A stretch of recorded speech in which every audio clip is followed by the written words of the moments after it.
২০০ বছরের আগের ঐতিহ্য এখনও পুরান ঢাকায় বহমান, যদিও এর কদর এখন আর নেই বললেই চলে।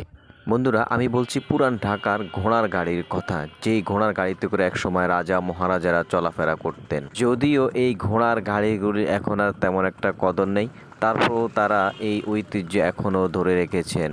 এই গাড়িগুলি আপনি শুধু পাবেন পুরান ঢাকাতে, শুধু সদরঘাট থেকে গুলিস্তান পর্যন্ত এই গাড়িগুলি মানুষকে আরোহণ করে। এছাড়া ঢাকার কোথাও এই গাড়ির আর প্রচলন নেই। তাছাড়া এই গাড়িগুলি চলতে হলে নিরিবিলি পরিবেশের প্রয়োজন, ফাঁকা রাস্তার প্রয়োজন। যেহেতু ঢাকা শহর এখন যানজটের একটা শহর, তাই সব জায়গায় এই গাড়িগুলি চালানো সম্ভব না। শুধুমাত্র সদরঘাট থেকে গুলিস্তান পর্যন্ত এই গাড়িগুলি আপনাকে সার্ভিস দিয়ে থাকে।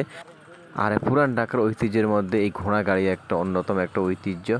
তাই কারা কারা এই গাড়িতে উঠেছেন বা এই গাড়িতে চলাফেরা করেছেন অবশ্যই কমেন্ট সেকশনে জানাবেন। আসলে ঘোড়া গাড়িতে উঠলে একটা অন্যরকম ফিলিংস পাওয়া যায়, রাজা বাদশার মতো একটা ফিলিংস পাওয়া যায়। তো সবাই ভালো থাকবেন। আল্লাহ হাফেজ। আসসালামু আলাইকুম।